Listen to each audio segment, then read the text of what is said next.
Olá, primeiro ano, Colégio Nossa Senhora do Perpétuo Socorro, Unidade São Miguel, seguindo com História. Vamos pegar o nosso livro, texto, livro 2, História 2, capítulo 6, a origem do feudalismo. Muito bem. Como é que o feudalismo começou? Né? O que o caracterizava? A Idade Média, né, é um dos períodos mais bonitos da história. Vai ali do século V até o século XV, são 1000 anos. E é um período assim que as pessoas têm muitas coisas, fala-se muita coisa, né? Muitos mitos, muitas fantasias são levantadas, inventadas a respeito desse período. Mas a maior parte daquilo que as pessoas comentam, a maior parte daquilo que o cinema mostra, né? Aliás, fala em cinema, os três assuntos que mais Hollywood já fez filmes são, por ordem, a Segunda Guerra Mundial, o Império Romano e a Idade Média.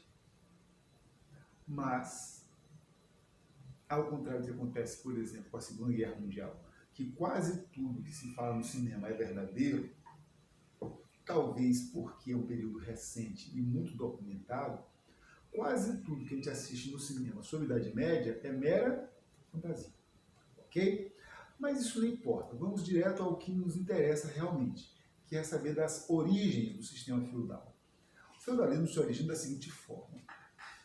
Lá pelo século III, o Império Romano está em processo de decadência, de desagregação. Na verdade, quando a gente fala de decadência, as pessoas pensam assim, fome, em indústrias falidas, campos abandonados, casas caindo. Não, não era isso. O que é a decadência do Império Romano? Eles estavam ricos demais, muito ricos. Eles nunca tinham acumulado tanta riqueza quanto no final do século III, dessa nossa era depois de Cristo.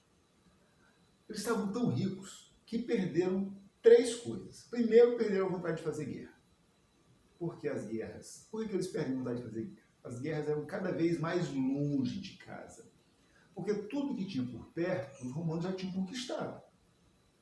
Então, cada vez que ia para a guerra, era cada vez mais e mais longe, mais longe, mais longe, mais longe. Quando a guerra é muito longe, você tem três problemas. Primeiro, ela fica cara, correto? Fica muito caro fazer uma guerra longe de casa. E, em segundo lugar, fica muito desgastante, muito cansativo, porque você vai, mas vai precisar voltar. E, em terceiro lugar, como ela é cara e desgastante, ela precisa ser muito lucrativa para valer a pena. E o que acontecia? Esses povos que viviam muito longe do Império Romano eram chamados bárbaros. Muitos desses bárbaros não tinham a menor noção do que era, qual era a diferença de ferro para ouro. Eles nem sabiam o que era ouro. Eles não tinham objetos de valor, não desenvolveram a cerâmica, não desenvolveram a metalurgia. Eram povos violentíssimos que viviam em tribos guerreiras, assim, o tempo todo agitados. Como é que se escraviza uma pessoa dessa? Ele nunca trabalhou com rotina, não tem a menor cultura de trabalho produtivo. Ele só sai de casa para trabalhar quando é para caçar, ou para pescar, ou fazer guerra. Então, nesse sentido, esses bárbaros pareciam um pouquinho com os índios brasileiros. Eram povos que não tinham cultura do trabalho sob disciplina, sob comando de alguém. Entendido isso? Não é que eles eram preguiçosos, é que eles não tinham cultura do trabalho como qualificação de tempo, numa produção determinada, num tempo determinado, num lugar determinado. Onde é que o índio caçava? Onde tivesse caça. Onde é que o bárbaro caçava? Onde tivesse caça. Mas quando você é escravo, você planta onde? Onde teu senhor manda plantar. É isso? Que hora você começa a trabalhar? A hora que ele mandar começar e para, na hora que ele mandar parar. Então isso é um choque cultural muito grande. Isso explica por que os romanos pararam de fazer guerras. Ok, então esse é o primeiro aspecto. Roma está muito rica, mas não tem mais guerras. Sem guerra não tem novos escravos. E na medida que Roma foi ficando sem escravos, a produção, aí sim, a produção começa a ter problemas. Ok? E aí, sem dinheiro no caixa, o exército romano começa a diminuir de tamanho. Os imperadores já não conseguem mais proteger a fronteira de Roma. E o que vai acontecer? Alguns desses povos bárbaros percebem a existência dos romanos e começam a atacar o Império Romano.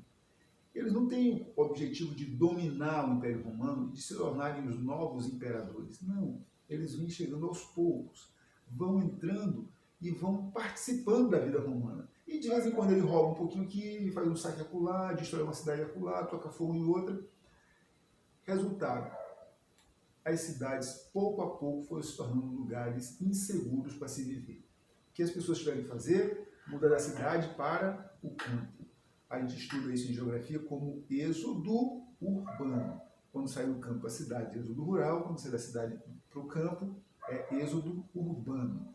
Ok, então as cidades começam a diminuir.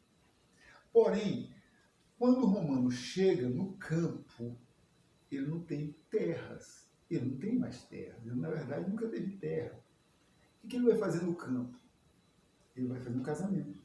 Porque ele não tem terra para trabalhar no campo e nem tem emprego, nem o que comer na cidade. Mas ele tem a força de trabalho. E quando ele chega no campo, ele encontra um senhor de terras, que tem muitas terras, mas não tem escravos. Então esse camarada que veio da cidade vai trabalhar no campo, no lugar do escravo. Porém, já fazia 500 anos, em Roma, na verdade um pouco mais de 500 anos, quase 700, que em Roma era proibido escravizar romanos. Não se podia, um cidadão romano não podia ser escravizado, não podia ser açoitado, e se fosse preso, tinha que ser julgado com direito à defesa. Isso eram os direitos dos cidadãos romanos. Então, como é que eles vão fazer se não pode escravizar? Vai surgir uma nova relação de trabalho. É o chamado colonato. No que consiste o colonato? Você é dono da terra, eu trabalho na sua terra. E aquilo que eu produzi, eu divido. Uma parte fica para você e uma parte fica para mim.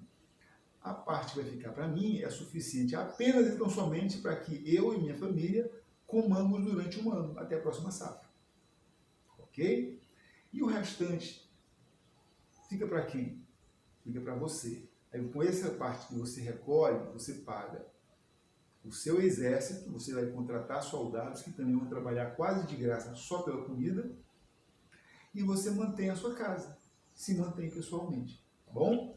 Por que os donos de terra tinham que contratar exércitos? Justamente pelos ataques dos bárbaros. Cada um passou a se defender como podia, porque o imperador romano já não era mais capaz de defender todo o império. Então, este sujeito, olha só, nós temos aí 3 elementos.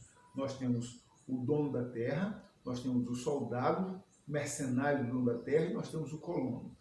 Esses 3 elementos, com o passar do tempo, vão sofrer uma transformação. Que transformação será essa? Onde você vê o dono da terra, que na época chamava signori, e a terra chamava-se vile, ou vilae, conforme está escrito no seu livro. Essa vile vira feudo. O dono da terra vira senhor feudal. O colono vira servo. E o mercenário vira cavaleiro. Então todo mundo ganha um novo papel quando a Idade Média começa para valer, quando o feudalismo começa para valer. Mas a origem é essa. Só mais um acréscimo de uma informação. Neste processo todo, vale lembrar que o cristianismo se torna um fator fundamental na construção do feudalismo. Por que o cristianismo? Porque ele destrói as antigas bases da cultura romana, ok? O hedonismo, o estoicismo, ele destrói aquela noção de superioridade da classe dos nobres em relação aos plebeus e vai dizer que todos os homens são iguais. Então são essas mudanças fundamentais. Bons estudos, boas férias.